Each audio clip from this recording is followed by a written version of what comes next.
Estamos aqui iniciando a nossa aula, né, de TDAH em adulto. Eu sou o Dr. Pedro Donizete, né, nós temos aqui uma clínica chamada Neuroavaliação e essa aula é pela Neuroeducação, tá? A Neuroeducação é uma empresa, né, juntamente com a Neuroavaliação, e hoje nós temos aí o prazer de receber também, daqui a pouco, o Dr. Marcelo Biondo, ele também é psiquiatra, eu sou neuropsicólogo.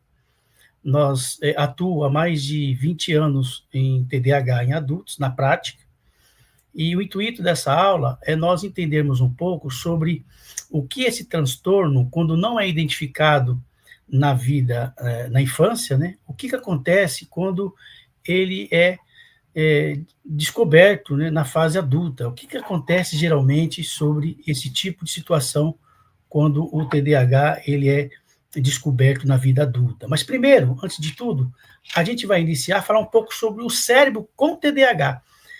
Primeiramente, a palavra TDAH é uma sigla chamada o seguinte: transtorno de déficit de atenção com ou sem hiperatividade. Depois nós vamos ver um pouquinho também que o TDAH ele tem três tipos, né? A gente chama de predominância, tá? Mas antes de nós falarmos sobre os três tipos de TDAH, o TDAH é o transtorno, como eu falei anteriormente, de déficit de atenção com ou sem hiperatividade. Ele é um transtorno da infância, né? Então, você imagina comigo, ele é hereditário, muitas vezes, às vezes pode acontecer com uma questão relacionada a uma questão de drogas na gravidez, anóxia, e muitas questões relacionadas ao mesmo parto, epilepsia, pode desenvolver muitas vezes o TDAH. Mas o TDAH, ele é predominante chamado transtorno do neurodesenvolvimento. Então, ele é da infância e ele é relacionado como falhas em córtex pré-frontais. O que é córtex pré-frontal? O córtex pré-frontal, eu até coloquei ali como ele é o gerente do cérebro. Você imagina que o gerente ele tem que dar comando, então ele controla as nossas ações. Imagina você que você tem aí sempre, nós como seres humanos, né, nós temos aí a diferença entre os animais, então nós temos planejamento, tomada de decisão, freio na língua, que a gente chama de controle inibitório. Então, no TDAH, existem essas pequenas falhas, né, nesses córtex, né, que a gente chama de transtorno neurobiológico. E também tem um neurotransmissor, dentre eles, no TDAH, que chama dopamina, que é um neurotransmissor que ele é essencial para a motivação e foco. Então, no TDAH, não é que ele não tem a dopamina, né? Quem não tem dopamina seria o Parkinson, na verdade, que é uma doença degenerativa. Lembra que quando a pessoa tem o Parkinson, que a gente chama de uma questão aí que ela vai perdendo a dopamina, né? Aí a gente chama de uma doença de Parkinson, que o Parkinson, geralmente, o médico vai lá dar levodopa, por exemplo, né? Não que o TDAH não tenha o neurotransmissor dopaminérgico, mas ele está hipoativo. O que é hipoativo? Ele não está, naquele momento, fazendo as relações por causa daquelas falhas que existem no córtex pré-frontal. Depois nós vamos falar um pouquinho mais sobre isso, né? Então, vamos pensar rapidamente aqui para vocês entenderem, vamos pensar na evolução, né, dos animais, lembra? Vamos pensar no rei da selva, no leão. O que acontece com o leão? Né? Ele é o rei da selva, mas quem que toma conta lá dos filhinhos, né? Quem toma conta lá da prole, né? Quem que fica lá olhando? O leão? Não, mas quem está ali sempre é a leoa, mas o leão está ligado, ele está sempre dormindo, ele não está ligado, está dormindo. Né? Pensa comigo, o leão dormindo, e a prole lá, os filhinhos e tal. Mas quando ele vê uma presa, ai, imagina você, acabou a presa. O que acontece com o leão? Ele foca e coitadinha da presa. Por quê? Porque naquele momento, o neurotransmissor dopaminérgico, que dá motivação, porque qual que é a motivação do leão? Proteger a prole? Não, primeiramente é alimentar e ter aquela questão da serotonina, o neurotransmissor do prazer, porque ele vai papar, ele vai comer aquela presa que ele viu naquele momento. Então, o leão, ele foca, né? Então, isso chama-se dopamina, tá bom? Só para você entender que no TDAH, ele está sempre hipoativo. Ele está igual o leãozinho, dormindo, está quietinho. Mas quando existe o interesse, rápido, né? Ele vai rapidinho lá e vai atrás. Então, por exemplo, uma criança que tem TDAH, você negocia com ela, fala o seguinte, ó, se você fizer tal coisa, eu vou te dar um presente. Você vai mexer um pouco a mais no celular. Pronto. Olha, se você fizer tal coisa, então, naquele momento, ele fica motivado, né? Lembra do leão? Ele fica motivado. Então, aquele neurotransmissor dopaminérgico que estava lá, hipoativo, ele se torna ativo, porque ele é movido por motivação e fica focado, tá? Então, no TDAH, ele sempre está hipoativo. Grave isso, tá? E essas características principais é uma ativação reduzida em áreas pré-frontais, alterações no sistema dopaminérgico, como eu falei anteriormente, e dificuldade na regulação atencional. Por quê? Porque se eu estou desligado, estou dormindo, eu não estou prestando atenção, né? Mas quando tem interesse, eu presto atenção. Por isso que uma criança que tem, né, o transtorno de déficit de atenção, os professores, muitas vezes, as pessoas que lidam com ela, pais, amigos, não conseguem entender. Fala, esse cara tá com brincadeira. Porque quando ele quer, ele faz. E quando ele não quer, ele não faz. Então, porque na realidade não é que é preguiça. Nós vamos ver, né, na prática, daqui a pouco eu vou te mostrar aqui rapidamente alguns. Eu peguei 3 casos de tipo de TDAH em adultos, como é sofrido, como você vai ver como é difícil para a pessoa que tem o transtorno, que não é identificado, né, que passou na infância desapercebido. Por quê? Porque geralmente TDAH, eles são criativos e inteligentes, eles não são burros, não, pelo contrário. Quando a gente faz uma avaliação neuropsicológica, o QI deles às vezes é até acima da média. Mas o problema do TDAH não é a questão do quociente intelectual, ele é inteligente. O problema do TDAH são falhas no córtex pré-frontais. E aí, doutor Pedro, mas fala para mim, o que é isso? O que é isso? Falhas? Falhas em quê? Então vamos repetir comigo. Tomada de decisão. Controle inibitório. Não tem papa na língua. Fala sem pensar. Age impulsivamente. Briga com o professor. Não quer fazer. Respondão. Não é assim? Então, são falhas que, na realidade, acontecem no TDAH. Por exemplo, 3 tipos, como eu falei. 3 tipos de TDAH. Vamos falar primeiro do TDAH do tipo desatento, né?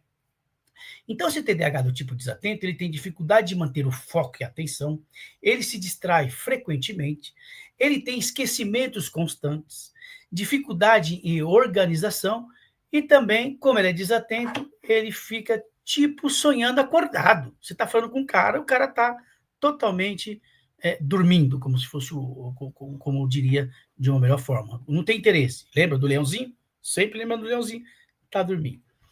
Aí nós temos também, a gente chama de predominância. TDAH é transtorno de déficit de atenção com ou sem hiperatividade. O sem hiperatividade, a gente fala do tipo predominantemente desatento. E aquele que é hiperativo, a gente chama de predominantemente hiperativo impulsivo. Esse daqui é o cara que geralmente fica inquieto, começa a bater as perninhas, a criança não para quieta, roda para cá, roda para lá, mexe com o amigo, mexe com outro amigo. Esse daqui até que é um pouco mais fácil de identificar. O difícil é o desatento.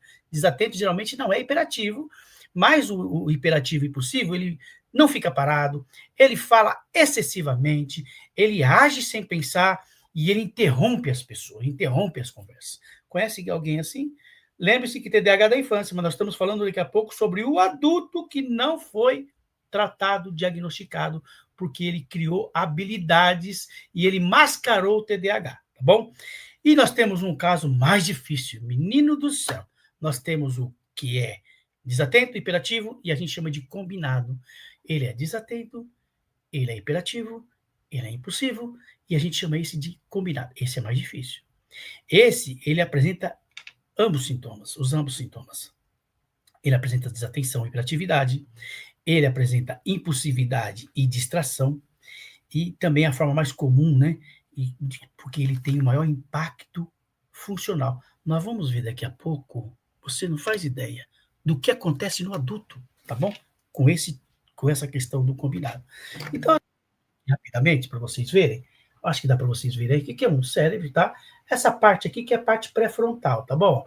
Então você vê, ó, lobo frontal, ó. planejamento, tomada de decisão, tá vendo? Olha aqui, ó. Ó, fica bem fácil para vocês verem, eu fiz aqui, ó, lobo frontal, tá? Então, essa parte aqui, né, que é o gerente, né? Então, olha lá, tomar decisão, planejamento, controle inibitório, tá tudo aqui. Então, esse daqui é o gerente do cérebro, tá bom? Agora, voltando lá, a gente vai continuar da seguinte forma. Olha, existem umas coisas que eu sempre falo que eu fico desconfiado com as pesquisas. Eu que trabalho há muitos anos com TDAH e vivo isso na prática, já tive vários pacientes, atendi mais de milhares de pacientes com TDAH, tanto em criança como em adultos. Eu posso falar para você que eu duvido um pouco das pesquisas. Por que eu estou te falando isso? Porque, segundo os artigos, aponta que cada quatro meninos, uma menina com TDAH. Então vamos lá. Cada 4 meninos, uma menina. Quando eu falo que eu desconfio, que na minha prática clínica eu não vejo muito bem isso. Até em 2017, lá na pesquisa na USP, nós tentamos buscar, eu quis até escrever um artigo, fazer uma pesquisa, perdão, a respeito dessa relação. E quem está aí me ouvindo e quer fazer essa pesquisa, acho muito legal. Justamente por quê? Porque eu acredito que não é 4 por 1, não. Eu acho que, de repente, pode ser 4 por 2, vai, no mínimo. Ou seja, 4 meninos, 2 meninas ou até mais. Por quê? Porque o menino, ele geralmente é hiperativo. Então, ele é hiperativo, comportamento externalizante. Então, você imagina o cara chato. Não deixa ninguém estudar na escola, ele brinca com as crianças, ele brinca com a professora. Ele é hiperativo, né? Então, realmente, a criança, mais e menina do tipo hiperativo. Então, esses daí chega mais rápido no consultório, porque a escola não vai aguentar. Então, esses são mais fáceis o diagnóstico, né, precoce, né, porque realmente são pessoas que vão chegar mais rápido em consultórios clínicos, né, em médicos, neuropsicólogos, psicólogos. A escola vai pedir ajuda, a mãe vai pedir ajuda, porque o cara não para. Mas a menina, ela é boazinha. Ela, nossa, é um doce. Tá tendo a aula, ela tá lá olhando para a professora, mas tá desligada, passa qualquer vento aí que passa, qualquer conversinha aí externa, ela vira. Aí a professora está explicando a matéria, ela não está entendendo nada, mas ela é boazinha, ela é inteligente. Então, geralmente, essas meninas são desatentas, né? Então, frequentemente, as meninas apresentam o tipo desatento com sintomas mais internalizantes. Então, preste atenção comigo. Os meninos são externalizantes e as meninas são mais internalizantes. Então, esse subdiagnóstico fica impactado. Por quê?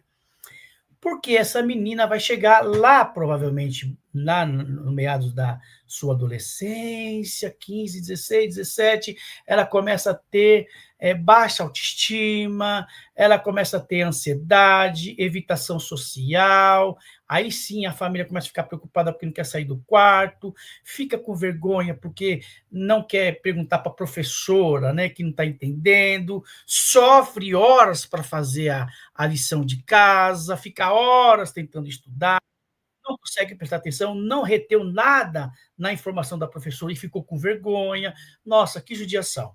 A gente pega essas meninas e aí geralmente busca uma ajuda médica e aí foi diagnosticada com depressão, ansiedade, e isso vai ao longo da vida, 20 anos, 30 anos, 40 anos, até que chega um dia, descobre que é TDAH do tipo desatento. Você já pensou que sofrimento? Né? Faz todo sentido para você? Isso, gente, isso acontece, pense você, todos os dias nos nossos consultórios, TDAH adulto em mulher, geralmente do tipo desatento.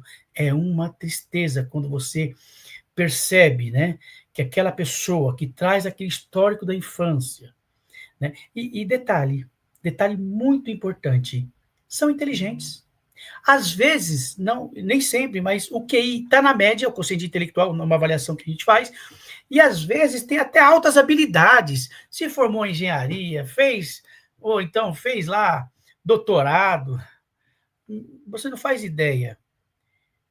é TDAH, mas criou habilidades internas para lidar, então é muito sofrido, mas geralmente são pessoas que estão naquele estresse emocional violento, né. Então, a consequência da falta de diagnóstico, se o TDAH não é identificado e tratado na infância, as consequências se acumulam ao longo da vida. E, gente, impacta tanto, né, o emocional, o social e o profissional. Então, primeiramente, na infância, essa criança geralmente tem o rótulos negativo como preguiçoso, desinteressado, mal educado.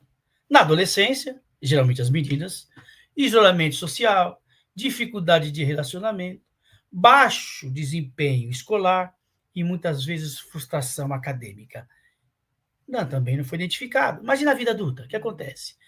Ele se torna um adulto exausto, com baixa autoestima e o autoconceito negativo, dificuldades profissionais e relacionamentos muito, gente, mas é muito prejudicado, né. Olha, dando uma pausinha aqui, hoje fala muito de TDAH, tudo, e ainda virou um rótulo, né, "Ah, TDAH, TDAH", o pessoal brinca, né, mas na realidade é um transtorno muito difícil para a pessoa, né. Quem tem quem tem esse diagnóstico, quem tem esses comportamentos, por que que eu tô gente, por que que eu fiz essa aula gratuita? Porque a gente vê muita coisa na internet, né. E às vezes, diagnósticos que não são. Então tem gente que está sendo tratado como TDAH e não é TDAH, e tem gente que é TDAH e não está sendo tratado, né. Nós precisamos levar isso muito a sério. Então é importante uma avaliação, é importante um curso que nós vamos depois no final mostrar para vocês, que eu fiz um curso, foi aprovado pelo MEC, um curso de 8 horas. 8 horas é o suficiente para você conseguir entender um pouco mais sobre TDAH, mas um curso que nós elaboramos na neuroeducação, um curso de TDAH na prática, tudo na prática. Porque informação você tem, chat GPT, informação Google, nós temos muitas informações sobre TDAH, mas eu não quero que você tenha informação, eu quero que você tenha prática do TDAH, né? A prática é soberana. Né? Então, voltando lá, esse diagnóstico na vida adulta. Então, vamos lá. Na vida adulta, eu vou falar o caso, o nome dela é fictício, eu vou chamar ela de Maria, tá bom? Maria. Mas a Maria é um nome fictício, mas é um caso real, tá? É um caso real. Ela é adulta que passou toda a vida acadêmica lutando contra a dificuldade de concentração e organização. Ela sempre foi considerada inteligente, mas desorganizada. O que aconteceu? Quais os sintomas que a dona Maria trouxe para mim? A dona Maria, só um detalhe, tá? 50 anos, muito tranquila, disputava, quando era criança, ela disputava ser a melhor da classe, porque ela queria aprovação, esforçava o máximo e tirava nota boa. Só que só Deus e ela sabia o sofrimento que era aquilo, né? Mas ela é inteligente. Então, veja bem, ela queria fazer de tudo, mas interiormente, internalizante, ela estava sofrendo demais. O que aconteceu aos 50 anos com a dona Maria? Dificuldade extrema em manter o foco durante estudos, mas o detalhe, essa Maria, pasme você, era médica. Era não, é, tá? O nome é fictício, estou preservando a imagem, vocês não sabem quem é, mas é um caso real que eu atendi, tá bom? A dona Maria tinha procrastinação crônica em tarefas importantes, esquecimentos frequentes de compromissos, marcava as consultas mesmo com a agenda, ela esquecia do paciente. Ela tinha a sensação constante de estar sobrecarregada, baixa autoestima, relacionada ao desempenho. O impacto de anos de frustração e autocobrança da dona Maria. Dificuldades profissionais recorrentes.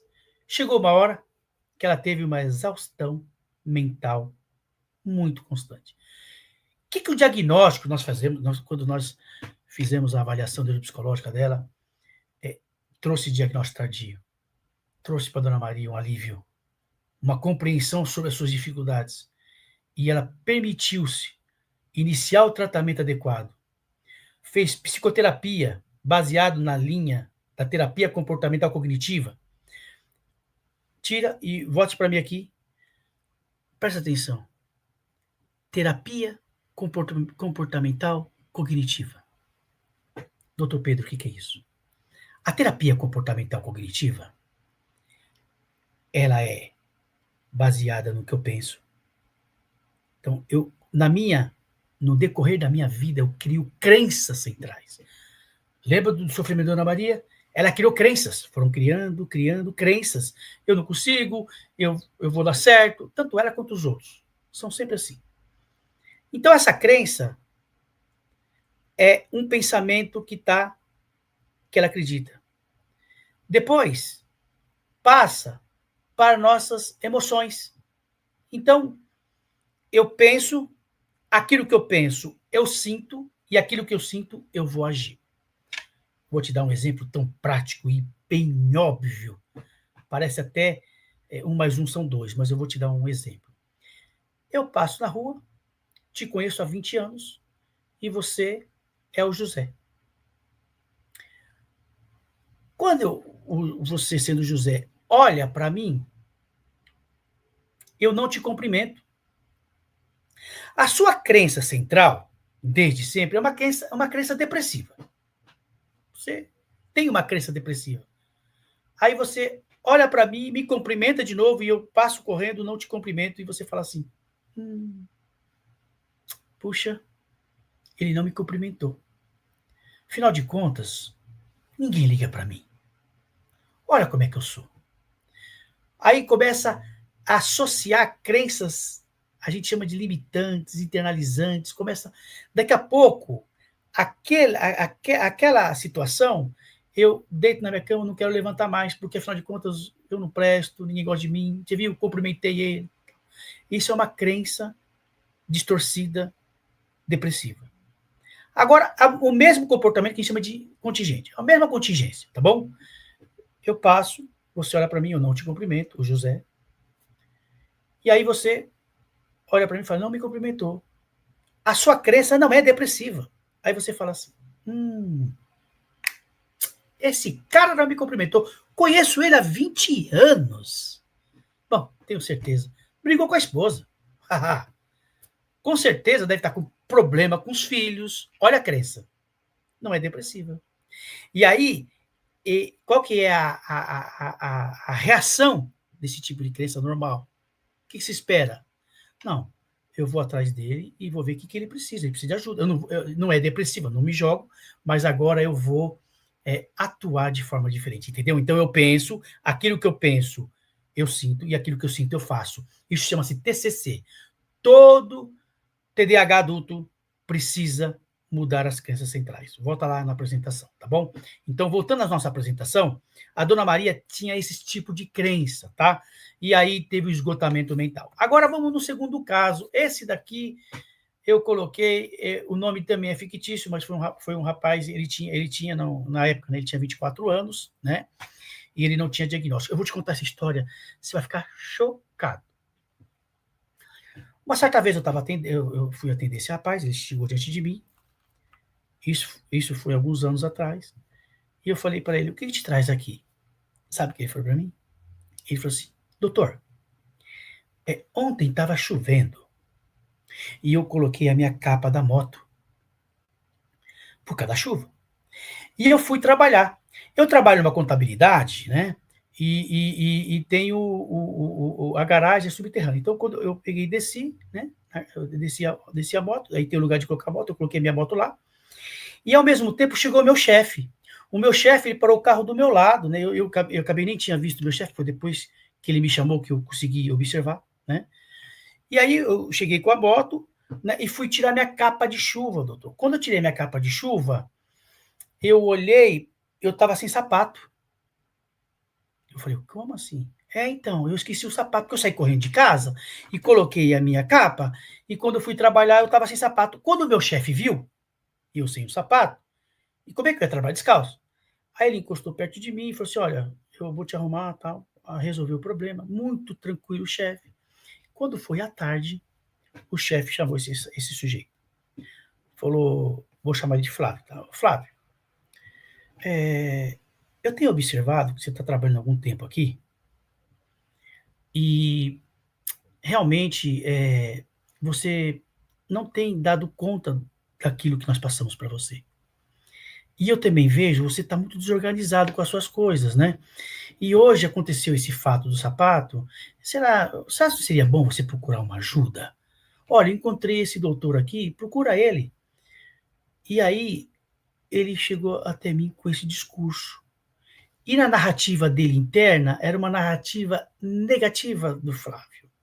Ele cresceu ouvindo que ele era burro, que ele era preguiçoso, que era incapaz, que desenvolveu profunda crença de inadequação. Lembra da crença?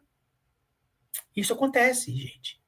Aí ele teve sintomas de ansiedade, depressão, evitação de desafio por medo, por fracasso, medo de errar.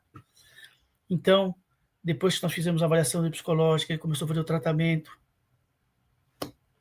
Você não acredita, um belo dia, depois de 3 anos e pouco, eu estava andando na rua, ele bateu nas minhas costas. Eu não lembrava mais dele, tanta gente que a gente atende. Ele falou assim, doutor, eu gostaria de dar um abraço no senhor. Eu falei, por quê? Quem é você? Eu sou o Flávio, né? Nome fictício. Eu não lembrava dele, de verdade, não lembrava mesmo. Eu só fiz a avaliação, não fiz. Eu não fiz o tratamento desse rapaz. Fiz da Dona Maria. Ele falou a seguinte frase para mim: muito obrigado. Eu sou TDAH e eu faço psicoterapia, eu tomo medicação. A minha vida mudou. Eu achava que eu era burro, mas eu não sou. Não é maravilhoso isso, gente? Então, detalhe, esse tipo do Flávio, ele era o TDAH do tipo predominantemente desatento, tá bom? Então, avançando, último caso. Esse daqui, gente, é mais difícil, que é o combinado. O TDAH do tipo combinado, nós vamos chamar ele de Geraldo, tá? Eu não marquei aqui, mas não sei por que tá meio apagado aqui, mas não sei, tudo bem, acho que vocês conseguem entender. O seu Geraldo, um adulto, 48 anos. Também chegou para a nossa avaliação e, na fase adulta, descobriu-se que ele era o TDAH do tipo combinado. Discurso do seu Geraldo. Uso de drogas, batidas em veículos constantes, brigas de trânsito, nunca parou em emprego, entrava em um, saía, entrava em outro, saía, tinha uma alta habilidade, um cara extremamente inteligente, curso superior, mas não dava conta das suas agitações e das suas desorganizações, até que chegou um estado de burnout no trabalho, né? Por quê ele entrou em burnout? Porque ele brigou com o vizinho e levou um processo judicial.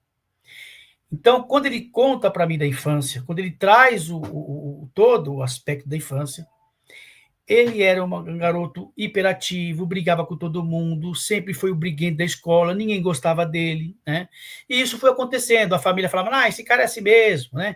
Agia sem pensar, não esperava a vez, não tinha freio na língua. Então, e assim que acontece, quando isso acontece com o jovem, com a criança, que não é tratada, não é identificada, com certeza, 75% desses tipos de TDAH, eles são drogatícios. Aí eles começam a entrar em drogas, eles começam a ter vários relacionamentos, e pasme você, o doutor Marcelo está aí, daqui a pouco vai ser a aula dele, alguns casos até depois tem um efeito aí, até mesmo de transtorno bipolar, tá? Pode desenvolver 75% de TDAH do tipo desatento, não tratado, às vezes depois não vem só ansiedade e depressão, mas tem muitas comorbidades, como transtorno psiquiátrico, uma delas é o transtorno afetivo bipolar, tá?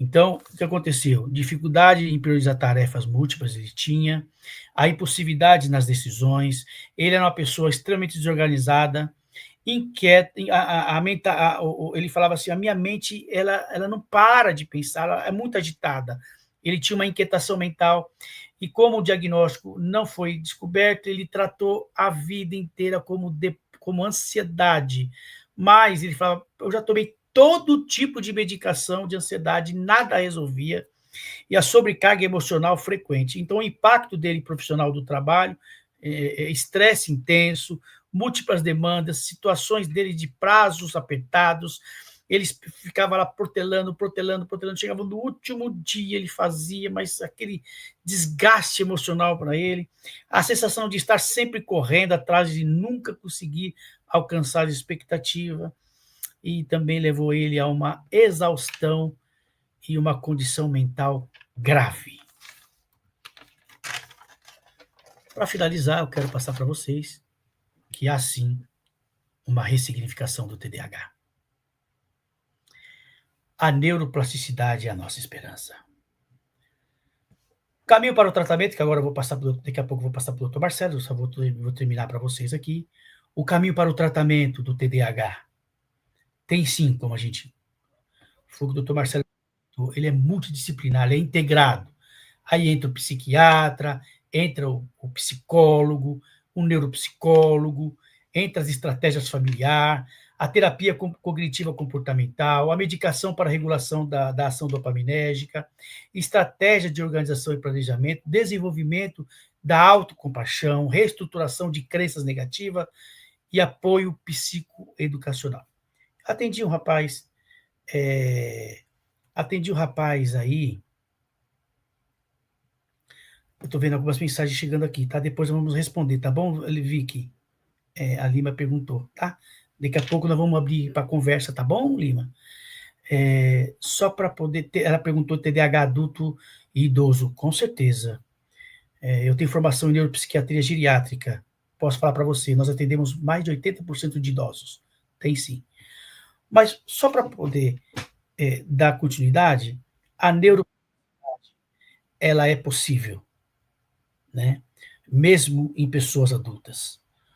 O apoio medicamentoso que aciona o córtex, uma terapia comportamental cognitiva, uma reabilitação neuropsicológica, vai fazendo com que a gente chama de espinhos dendríticos, vai fazendo com aqueles neurônios fazer ruas virarem estradas.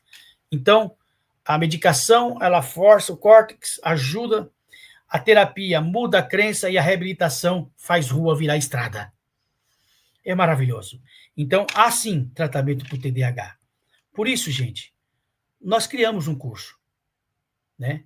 Um curso de 8 horas. Eu fui atrás. Depois de tantas coisas na internet, eu resolvi montar um curso de 8 horas. Quem quiser mais, tiver mais interesse, quem tiver querendo saber mais sobre o TDAH, essa aula é muito pouca, não dá para a gente poder estender mais o assunto, né, que eu vou passar para o doutor Marcelo, mas é uma abordagem integrada, 8 horas de conteúdo e a certificação pelo MEC, tá? Vocês ficam à vontade para poder depois aprender mais. Esse curso quem ministra sou eu e o doutor Marcelo Biondo, que agora eu passo para ele essa mensagem. E aí, doutor Marcelo, boa Olá, noite. tudo bem? É com você, meu amigo. Bora lá, vamos lá. Bom, prazer estar aqui falando com vocês, tá? A ideia dessa aula é a gente dar uma visão geral, né? TDAH no adulto. Espero que vocês gostem, estejam gostando já da aula. O Dr. Pedro Donizete já deu excelentes explanações, né, sobre o que é o TDAH no adulto. Eu vou continuar complementando um pouco com as informações que ele já deu e também falando um pouquinho do tratamento, principalmente questão do tratamento medicamentoso, né? A gente sabe que o TDAH é uma doença muito antiga, né? Tem relatos do século passado, né? Então tem mais de 100 anos da doença. Tem muita gente ainda que tem uma negatividade, né, ligada ao diagnóstico, até um preconceito em relação ao diagnóstico de TDAH, mas é um diagnóstico muito antigo, existe no mundo todo, né? Não existe só no Brasil, existe no mundo, existe no Japão, países desenvolvidos, subdesenvolvidos. Não é um diagnóstico recente, né? Como eu falei, tem mais de 100 anos. E é importante fechar, né, o diagnóstico. O diagnóstico ele é pautado por uma avaliação médica, né? De preferência o médico psiquiatra ou neurologista. e também pautado com auxílio, né, de uma avaliação neuropsicológica, tá?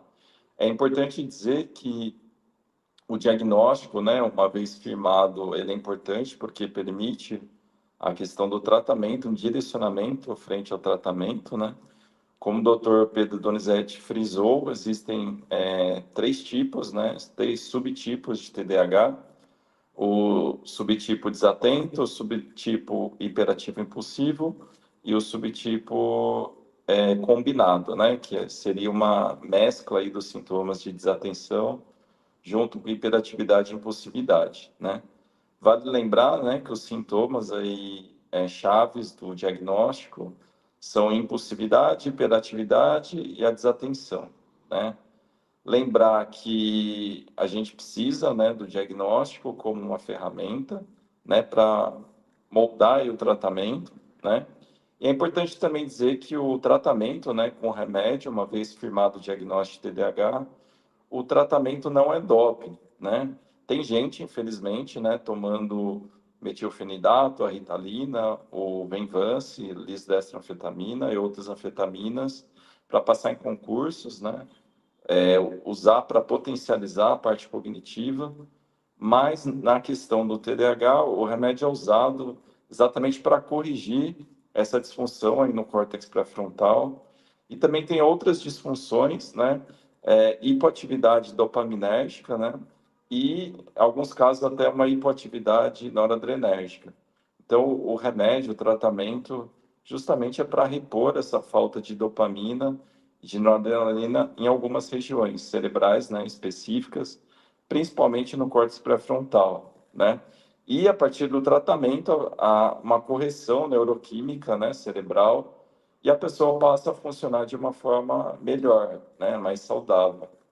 Vale a pena também frisar que o diagnóstico ele é baseado também na disfunção, né?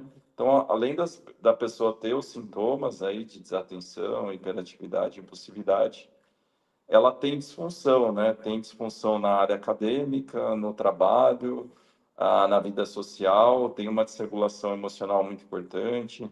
Alguns pacientes com TDAH têm oscilações de humor, o que faz até a gente pensar se é só um paciente com TDAH ou se tem comorbidade com a bipolaridade, com o transtorno afetivo bipolar, né? Então, em relação ao TDAH, é muito importante também pensar em comorbidades. Sejam essas comorbidades com transtornos de humor, ansiedade, depressão, por exemplo, e também outras comorbidades, né, como transtorno de conduta, pensando em crianças e adolescentes com um transtorno opositor desafiante, tá? É bastante comum a associação do TDAH com o transtorno opositor desafiante, tá? Lembrar que a existência aí do tratamento já tem mais de 30 anos, né? O tratamento em si, mas a gente viu nos últimos 10 anos o lançamento aí de novas drogas, né? E até recentemente a gente viu o lançamento aí do Atenta, da tomoxetina, uma medicação nova aqui no mercado brasileiro, mas no mercado norte-americano, né? Já tem há 10 anos, tá? Então a gente sabe que tem uma medicação, a tomoxetina fantástica, né? Tem um mecanismo de ação totalmente diferente dos estimulantes. Então, a gente sabe que o tratamento do TDAH tem sido mais diversificado, né? Existem mais opções terapêuticas também, né? Existem drogas também de segunda linha, por exemplo, a bupropiona, né? Uma medicação também usada para a pessoa parar de fumar, mas também usada para a concentração, para ter uma melhor concentração e para correção aí da desatenção, tá? Vale a pena frisar também que o ideal do tratamento é que ele seja combinado, não seja feito de uma forma isolada, tá? O que eu quero dizer com isso? Que, fechando o diagnóstico de TDAH, a pessoa deve fazer um acompanhamento psiquiátrico, né? Ou neurológico para correção medicamentosa, né? Mas também fazer um tratamento com psicoterapia, tá? E a linha aí de psicoterapia mais indicada é cognitivo-comportamental, tá? Então, o tratamento, né, da pessoa portadora aí do TDAH, o tratamento tem que ser multidisciplinar, né? Então, não adianta a pessoa passar só com o médico, precisa também passar com um psicólogo, às vezes com terapia ocupacional, algumas vezes também fazer terapia em grupo, né, para readequação social, e assim vai. Então, o tratamento tem que ser personalizado também, né, individualizado, da melhor forma possível, tá? Vale lembrar que a gente vê, mesmo entre os médicos, né, um desconhecimento do tratamento medicamentoso específico, né? Muitos médicos têm resistência em passar para pacientes com TDAH o metilfenidato, a Ritalina e as medicações que têm potência maior, né? Então, por isso que é bastante importante que a gente está aqui, né, fazendo essa live para quebrar um pouco preconceitos, né, para falar um pouco que as medicações existem, causam melhora significativa nos pacientes, tá? Vale a pena dizer que entre os psicoestimulantes, então as medicações como a Ritalina, o Venvance, a resposta é muito boa, de 70% a 80% dos pacientes respondem bem já no primeiro tratamento que é instalado aí para o paciente, tá? Então, o que a gente mais vê é a falta de conhecimento mesmo da doença, do TDAH, é uma falta de preparo de médicos não especialistas, né, no tratamento aí do TDAH, tá? Lembrar que é uma doença de início precoce, geralmente começa antes dos 12 anos de idade, tá? Mas existe TDAH com início na fase adulta, tá? Muitas vezes a pessoa tinha pouco sintoma na infância e adolescência e os sintomas ficaram muito mais proeminentes na vida adulta, com, por exemplo, queda do rendimento profissional, falta de atenção, alta distraibilidade, né? Pessoas que se distraem com muita facilidade, não conseguem produzir no trabalho, começa e não termina as atividades, né? Deixa as coisas todas incompletas, né?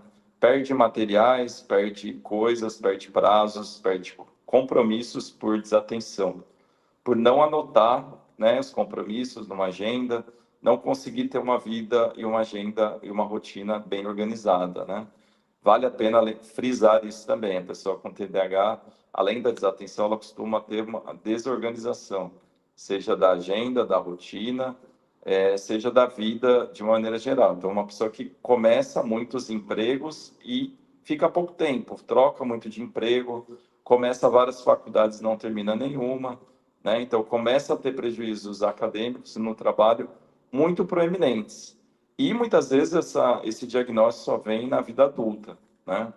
Por quê? Porque antigamente não se falava do TDAH, não era uma doença muito estudada, não tinha um arsenal também terapêutico, né, grande como a gente tem hoje. Então, é uma doença que ficou negligenciada por muito tempo, né? E as pessoas acabaram não se tratando, né? É, Vale lembrar que existem já muitos registros, tá, do TDAH.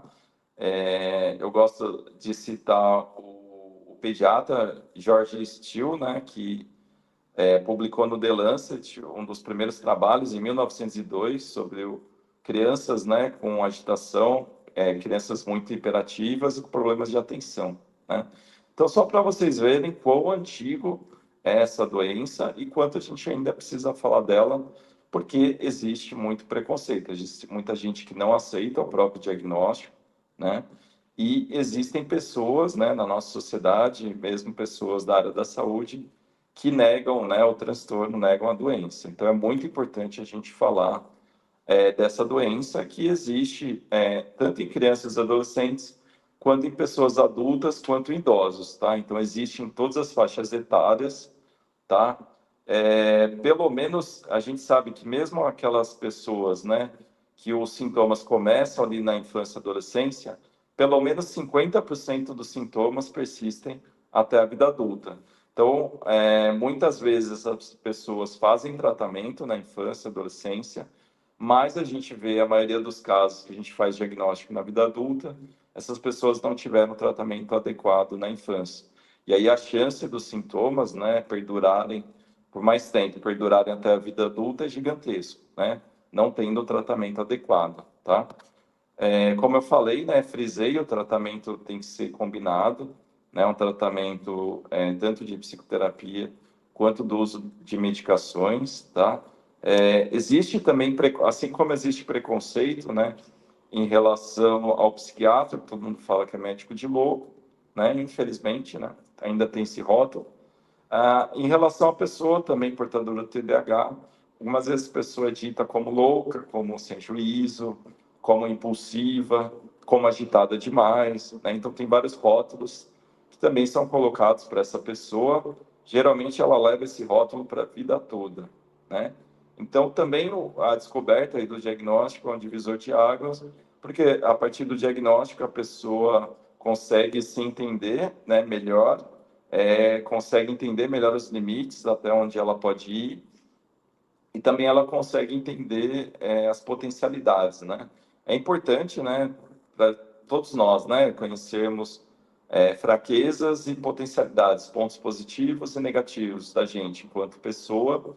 E para uma pessoa portadora de TDAH, isso também é verdade, né? Então, uma pessoa portadora de TDAH, muitas vezes ela é desatenta, ela é desligada, mas, por outro lado, é uma pessoa muito criativa, é uma pessoa muito descolada, é uma pessoa que, na maioria das vezes, socializa bem, que fala bem, é uma pessoa que se comunica muito bem, né? Muito comunicativa, né? Tanto que muitas pessoas com TDAH vão para a área, né, de propaganda e marketing, vão para a área de professorado, de virarem também professor, porque eles se comunicam muito bem, tem um bom desenvolvimento da área aí de comunicação, tá?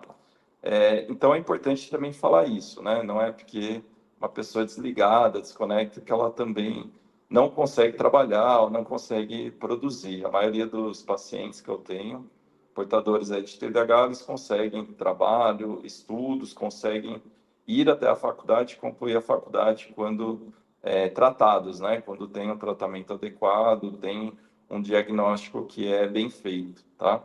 Então, além do diagnóstico de TDAH, é importante a gente ver as comorbidades, ver doenças que podem andar junto aí com o TDAH. As doenças que eu mais vejo atualmente são as doenças do humor, principalmente depressão. Então, depressão anda muito junto com TDAH. E ansiedade, mesma coisa, né? Depois da pandemia, a gente viu crescer aí o número de casos de ansiedade. E para as pessoas aí portadoras de TDAH, isso também é muito verdade, tá?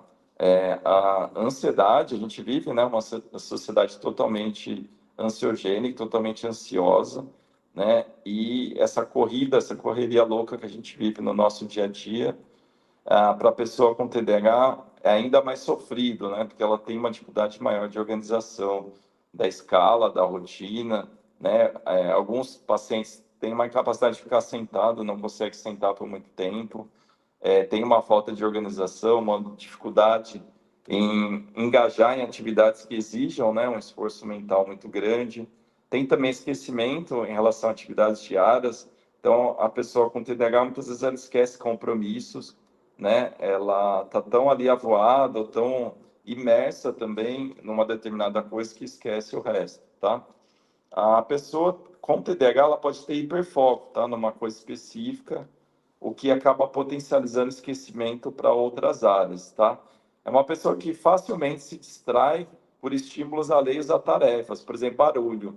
É uma pessoa que realmente tem uma sensibilidade maior a barulho, a ruídos, né? Então, tem muitos pacientes meus que preferem morar em lugares muito mais silenciosos, muitos até pedem, né, para casa, para o arquiteto, para o pedreiro, colocar uma janela anti-ruído, colocar um cômodo que tem um isolamento acústico bom, porque o barulho distrai muito a pessoa e muitas vezes a deixa muito irritada, tá?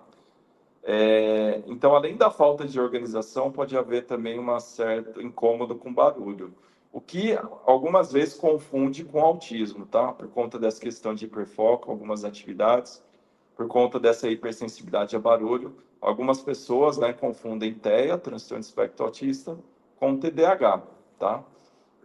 E são doenças do neurodesenvolvimento, tanto o TEA quanto o TDAH são doenças do neurodesenvolvimento, então são doenças que cursam com atraso da fala, quando a pessoa é muito pequena, né, com atraso de aspectos de coordenação motora, e podem haver também prejuízo social, tanto no TDAH quanto na questão do TEA. Então, são duas doenças que confundem muito, e aí realmente só um especialista, né, um psiquiatra, um neurologista, para fazer essa diferenciação, tá? Vale lembrar que são duas doenças que podem andar juntas, tá? Então, existem pacientes autistas que desenvolvem o TDAH, os sintomas do TDAH, principalmente questão da desatenção, tá? Mas também pode haver casos de autistas hiperativos, tá? Já tratei alguns casos assim também. E lembrar também que existem pacientes com TDAH, diagnosticados com TDAH, que apresentam também sintomas de autismo e muitas vezes os sintomas aí de autismo ficaram encobertos ou não foram diagnosticados de forma correta, tá? Então, isso é muito importante também, tá? Falando um pouco mais do tratamento, né? Então, além dos psicoestimulantes, das medicações que são as principais para o tratamento, a psicoeducação é fundamental, então a pessoa saber o que tem, saber as limitações, né? Se entender melhor, né? Por isso que algumas vezes, além da avaliação aí com o médico, a gente pede uma avaliação neuropsicológica para entender qual o funcionamento daquela pessoa, qual o quociente de inteligência. A pessoa com TDAH, ela pode ter altas habilidades, né? Pode ser uma pessoa extremamente inteligente. Então, até certo ponto, isso foi bom, porque ela conseguiu se adaptar ali na vida dela e conseguiu compensar um pouco a desatenção pela, pela inteligência que a pessoa tem, né? Então, como eu falei aqui, né, nessa conversa, existem vários tipos aí de TDAH, né? Então, é uma doença bastante complexa e por isso que a gente vai fazer um curso aí completo para falar um pouco mais desses detalhes, né? E também para particularizar tratamentos, né? A gente sabe que na teoria é uma coisa, na prática clínica a gente vê detalhes aí que a maioria das pessoas acabam não vendo e passando aí desapercebido, né? Então, esse curso que a gente vai fazer, ele vai estar mais completo, tá? A ideia dessa primeira aula aqui, inaugural que a gente fez, é dar um panorama geral mesmo do que é o TDAH e para que algumas pessoas até possam se identificar, né? E buscar também ajuda, tratamento, tudo isso, tá? Queria agradecer o espaço, né, que vocês me deram aí também. E a gente está aqui disponível também para as dúvidas, né? Então, queria aqui encerrar minha fala e a gente partir aí para as dúvidas aí no chat, as dúvidas que as pessoas podem ter, né? Em relação ao tratamento e também em relação à própria TDAH, né? Isso é bastante importante dizer que é uma doença que há muitos prejuízos, né, seja no trabalho, na aprendizagem, prejuízo acadêmico, quanto na vida social também, familiar, né? É uma pessoa que acaba se tornando explosiva quando não bem tratada. Então, uma pessoa que acaba, algumas vezes, tendo certa inadequação social, age por impulso, né? E muitas vezes sem pensar, ou sem pensar de uma forma coerente, correta. Então, a pessoa também portadora de TDAH acaba magoando muito, né, outras pessoas e acaba sendo até isolada, né? Ela acaba sendo maltratada pelas outras pessoas, né? E facilmente magoada, facilmente instável aí do ponto de vista emocional, né? Então, os rompantes aí são, infelizmente, frequentes quando a pessoa não se trata, né, de forma adequada, tá? E o tratamento, né, ele é fundamental para a pessoa realmente melhorar dos comportamentos disruptivos, comportamentos inadequados que ela possa ter, ou, como eu falei, das comorbidades, como ansiedade, fobia simples, fobia social, ansiedade generalizada, né? Lembrar que 10 a 20% desses pacientes com TDAH têm algum transtorno de humor, o principal é a depressão, né? Então, a depressão é uma doença que é bastante incapacitante, a pessoa muitas vezes fica no quarto isolado, né? Fica ali isolada do barulho, não quer falar com ninguém, né? Então, pessoa que tem TDAH e depressão, ela tem uma incapacidade monstra, assim, muito grande, né? Então, precisa buscar o tratamento também o quanto antes, tá? Outra comorbidade aí muito frequente é a questão da ansiedade, né? Então, os principais quadros aí de ansiedade associados ao TDAH, eu gostaria de destacar, né, a ansiedade generalizada, fobia social, fobia simples. Fobias específicas, né? Então, medo de elevador, medo de altura, claustrofobia, medo de ficar em lugares fechados, né? A agorafobia, né? E transtorno de pânico também. Então, aquela pessoa que se incomoda muito de ficar em lugar fechado, né? Então, existe essa comorbidade, tá? Ansiedade, TDAH, que a gente vê bastante, principalmente agora, e depois da pandemia, a gente tem visto muito uma associação aí muito frequente aí nessa vida moderna que a gente tem, tá? Falando um pouco mais aí do tratamento, então, além da psicoterapia, do uso aí das medicações, né, é bastante importante a psicoeducação, o paciente saber todas as limitações que ele tem, saber também as comorbidades que ele possa ter e saber que a doença tem muitos desfechos aí desfavoráveis, tá?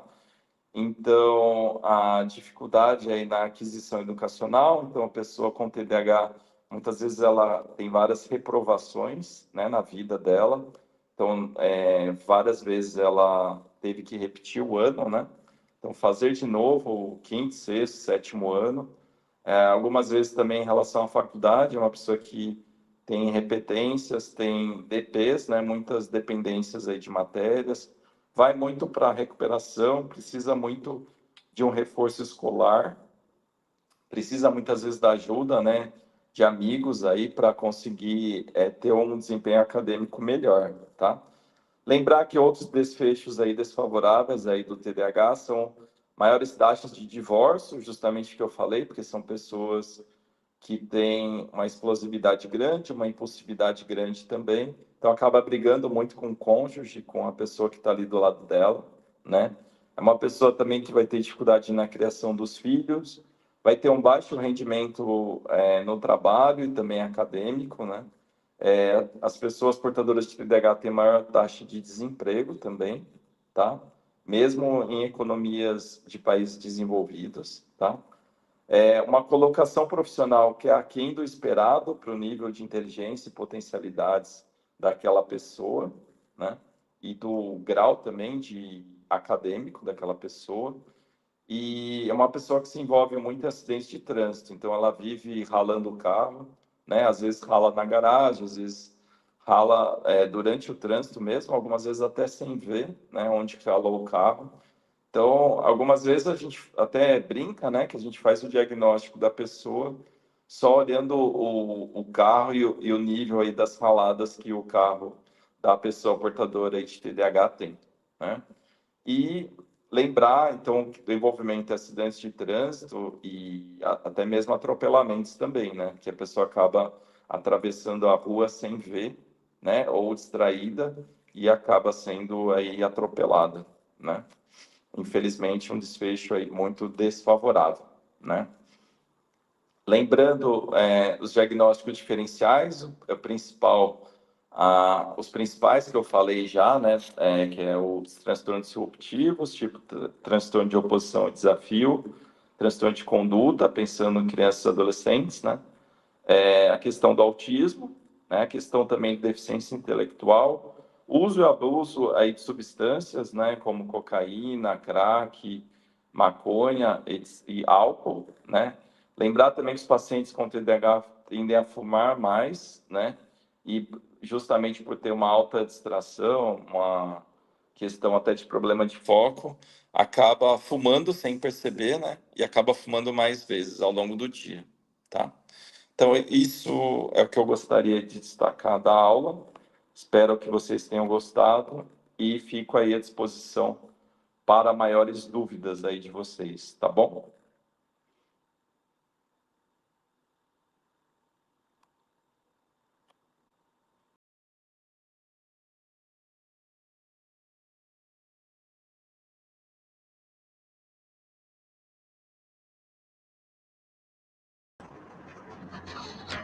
Oi, Renan, tira do mudo o seu microfone. Boa noite a todos, eu sou o Renan, gestor aqui da Neuroeducação, eu tô muito feliz de ter ouvido todo esse curso aqui. Espero que vocês tenham gostado. Muitas informações preciosas. Parabéns aos mentores aí também. Com relação a... Eu vou fazer uma apresentação bem rápida aqui para vocês a respeito, né, do TDAH aqui, tudo que a gente está falando aqui, resumindo a respeito desse curso que a gente está falando, né? Então, assim, TDAH em adultos, né? O diagnóstico, os tipos e abordagens práticas aqui, né? Então, aprenda com especialistas reconhecidos aqui e realmente que transformam na prática, tá? Então, por que esse conhecimento transforma vidas, né? Então, ele transforma a forma como entendemos o comportamento humano, tá? Então, e não só para profissionais da saúde, que dominam já o conhecimento, e enfim, também como familiares interessados de entender o TDAH, para construir relações mais empáticas, né, com relação às pessoas com TDAH. O impacto do conhecimento na prática, igual o Dr. Pedro falou, então, compreensão profunda, decisões assertivas, aplicações na prática mesmo. E aí o conteúdo completo e estruturado para vocês, né? Dentro dessas 8 horas, que até o Dr. Pedro havia comentado no início.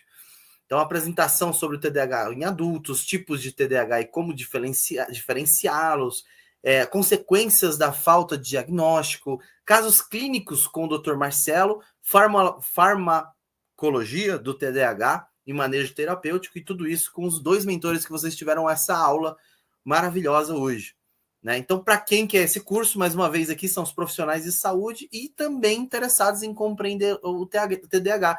É tão na prática que até os interessados também vão entender tudo com relação a você ter aquela empatia, né, com pessoas que têm o TDAH, né? E também o profissional ali, até porque vai ser dentro do cronograma, né, o dia 17, 19 e 21 de novembro, com o Dr. Pedro Donizete, e o Dr. Marcelo, dia 24 e 26. Lembrando que o do Dr. Pedro vai ser ao vivo, vai ter uma interação diretamente ali com ele, e aulas gravadas com o Dr. Marcelo para assistir ali no seu ritmo ali a partir do dia 25 e 26. Então vai ter também apostila PDF apostila em PDF para consulta, certificado com reconhecimento no MEC, tá, gente? Isso aqui é muito legal também para ajuda, né, no currículo emitido também pela Universidade Faciência, acompanhamento direto com o Dr. Pedro. Então, os instrutores que aqui estivemos aqui, né, que são os mentores, o Dr. Pedro Donizete, né, a referência na neurociência aplicada à educação e comportamento, e o Dr. Marcelo, especialista em psiquiatria clínica e farmacologia no TDAH. Então, são os 2 mentores aí. O que vai proporcionar? Conhecimento atualizado, isso é muito importante, né? Sempre ser atualizado. Acompanhamento direto, aplicação imediata, certificado reconhecido pelo MEC e a Universidade de Faciência, flexibilidade total e o material completo. E aí você vai conquistar isso, né? Visão clínica apurada, diagnóstico preciso e manejo terapêutico. Então, sua jornada de conhecimento, ela não acaba aqui, tá, gente? Então, o que vai acontecer agora? Então, agora, exatamente, a Vicky acabou de postar por conta do curso, que ele é de 1 hora, né? A gente não pode se estender nos Q&As, né? Que são as perguntas e respostas. Então, o que vai acontecer? Exatamente agora você tem esse QR Code. Você consegue, através dele, né, colocar no seu celular, ou tira uma foto, né? Depois vai lá na foto, segura ali e vai para esse QR Code. Ou você pode também no @ Clínica Neuroavaliação, e lá tem um story para perguntas exatamente para vocês. E o Dr. Pedro, ele vai responder cada um de vocês. Tá? Muito obrigado pelas dúvidas ali que vocês colocaram. É muito importante vocês tirarem dúvidas também. E lá ele vai pessoalmente nos stories responder cada comentário de vocês ao longo da semana, tá? Até a semana que vem ali. Sua jornada não termina aqui, né? Então, se você quer ir além, a gente também tem uma enquete lá no nosso grupo, onde a Vicky também colocou lá. Se você tem interesse nesse curso de 8 horas que a gente está conversando aqui, para dar essa profundidade com relação ao TDAH em adultos, lá é só colocar eu tenho interesse, que nossa equipe vai chamar você ali da forma mais adequada. E caso você não tenha interesse, não obrigado. E aí, segue aí a gente, que a gente vai compartilhando também sempre materiais. Tenham uma ótima noite. Até logo, pessoal. Muito obrigado aí pela participação. Fiquei muito feliz. Doutor Marcelo, obrigado pela colocação. Obrigado. Aprendi Obrigado mais aí. um pouco. Tamo junto. Felicidade para vocês. Até logo, gente. Tchau, tchau. Até a próxima. Tchau, Espero tchau. vocês Até a no curso.